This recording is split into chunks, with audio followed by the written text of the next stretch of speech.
Hey everybody, and welcome back to my guitar video series, The Top 5 Guitar Skills. Today's theme are the 5 major chords you cannot live without. Now, if you're watching this on YouTube, you're going to see a short version. To see the full version, check out my website, Songbike, www.song-bike.com, to see the whole long version of this video. So here's what we're going to do today. We're going to talk about these 5 major chords, and I'm going to show you how you can get creative with the chords by moving the shapes up and down the neck. And lastly, I'm going to teach you a classic song that uses all 5 of these chords to inspire you to master them. All right, so let's get started. Let's start with the C major chord. We got the index finger, 2nd skinny string, 1st fret.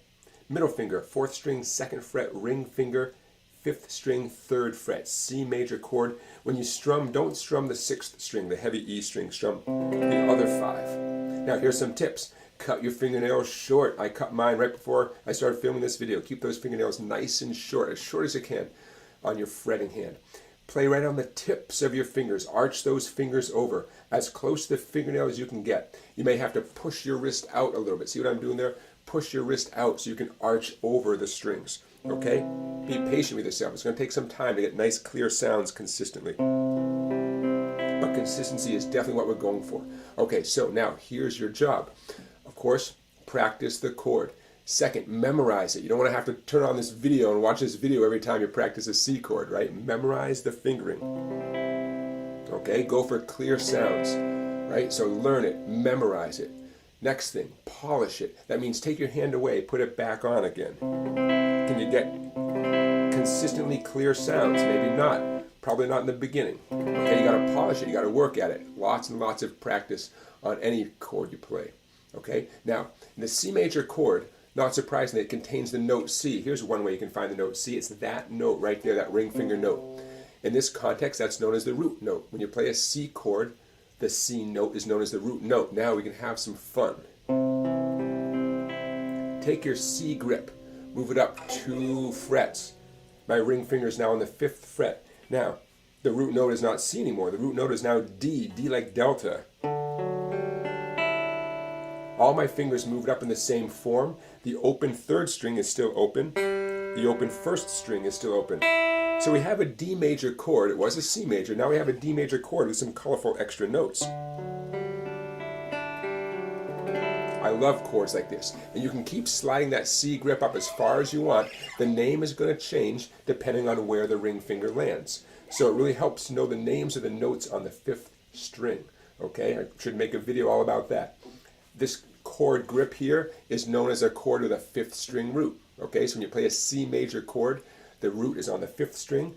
You can play it all up and down the neck. And hey, look for those open strings, because you'd be surprised at how good those open strings can sound when you strum through the C chord.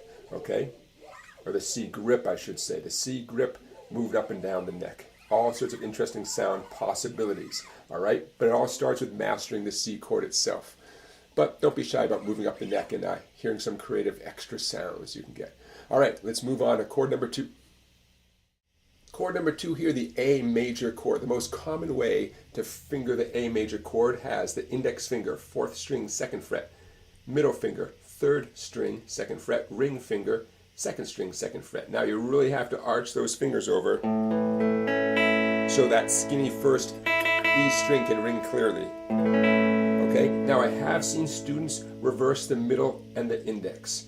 It's not as common, but middle finger, 4th string, 2nd fret, index finger, 3rd string, 2nd fret, and the ring finger stayed right where it was, 2nd string, 2nd fret. It tends to be people with really big hands that like to make that kind of shape right there, A major. Now, check this out. I'm going to do my A major chord with 1 finger, and I'm going to accept the fact that my skinny treble string is just going to have that muted sound. I'm going to angle it in just right so that skinny string just sounds muted. And I'm not going to strum any open strings. Oh, by the way, on the traditional A major, in theory, we're not supposed to strum the fat 6th string, so it's another 5-string chord.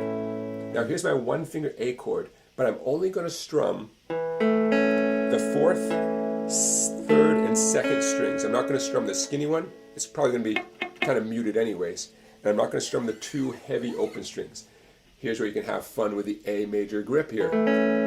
That is an A major chord, by the way. It definitely is. It's the 3 notes you need for the A major chord to fulfill the legal obligations of an A major chord. The 4th string, 3rd string, and 2nd strings. Now watch this. You can take that 1 finger grip and get major chords all up and down the neck. It's based on the 1 finger A chord. Okay? The name changes as you go up, but it's always going to be a major chord. Just to give you an example, when I do it at 5, that's a C major. When I do it at 7, it's a D, D delta, D major. When I do it at 9, it's an E, E echo. What if a song went from A to D to E? Watch this. A to D to E.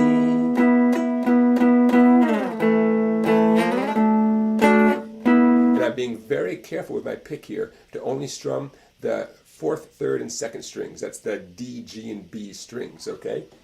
Lots of fun, good times with your A major chord. Okay, let's move on. Okay, your YouTube viewers, I know you want to see the rest of this video. Check it out at Songbike. You can become a member and see my other top 5 guitar skills videos, as well as tons of content not available on YouTube. All right, I'll see you over there. Thanks for watching.